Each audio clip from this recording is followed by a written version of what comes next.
here. You are motherfucker. Fuck out of here, nigga. Fuck out of here. Fuck out of here. Go. He's the naughty guy. Hey, shut the fuck up. বাংলাদেশের রাজনীতি ঘিরে new ইয়র্কের রাস্তায় চলছে চরম নাটকীয়তা। এবার ছাত্রলীগ নেতার দুটি দাঁত ভেঙে গেল বিএনপি কর্মীর ঘুষিতে, আর মুহূর্তেই সেই বিএনপি কর্মীকে হাতকড়া পরিয়ে জেলে পাঠালো নিউ ইয়র্ক পুলিশ। শুক্রবার দুপুর 2:30টার দিকে জাতিসংঘ সদর দপ্তরের সামনে এই উত্তেজনাকর ঘটনা ঘটে। RICL TMX, যুগের পর যুগ স্থাপনা থাকে মজবুত।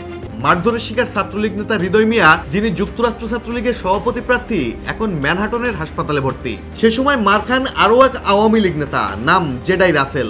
তিনি ভার্জিনিয়া আওয়ামী লীগের সভাপতি। এ ঘটনায় হামলাকারী হিসেবে নিউ ইয়র্ক পুলিশ গ্রেপ্তার করেছে বিএনপি কর্মী রিয়াজ রহমান হোসাইনকে। হৃদয়ের দাবি, বিক্ষোভ শেষে তিনি যখন বাসার পথে হাঁটছিলেন তখন রিয়াজ হঠাৎ এসে তাকে আর আওয়ামী লীগকে গালাগাল করে। প্রতিবাদ করতেই মাথা, ঘাড় আর মুখে ঘুষির বৃষ্টি। হৃদয় মাটিতে লুটিয়ে পড়লে পুলিশ দুজনকেই ধরে ফেলে।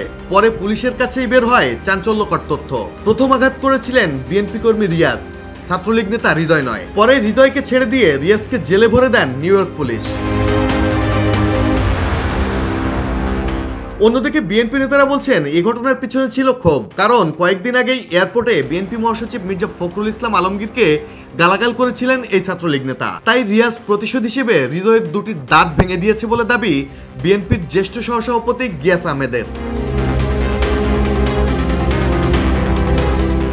মজার বিষয় হলো, মাত্র কয়েকদিন আগেই নিউ ইয়র্কে এনসিপি নেতা আক্তারকে ডিম নিক্ষেপ এবং ফখরুল জারাকে লাঞ্ছিত করার অভিযোগে গ্রেপ্তার হয়েছিলেন যুবলীগ নেতা মিজান চৌধুরী। তবে এবার পুরো চিত্রটাই উল্টো। আওয়ামীপন্থী নয়, বরং বিএনপি কর্মী রিয়াজকেই হাতকড়া পরিয়ে নিয়ে গেল নিউ ইয়র্ক পুলিশ। তাহলে কি এবার নিউ ইয়র্কের রাজপথে দাঁত ভাঙা রাজনীতি শুরু করলেন বাংলাদেশের রাজনৈতিক দলগুলোর প্রবাসী নেতাকর্মীরা? এটাই কি ভবিষ্যতের প্রবাসী রাজনীতির নতুন ট্রেন্ড? প্রশ্ন থেকেই যায়। ডেস্ক রিপোর্ট, জয় জয় দিন।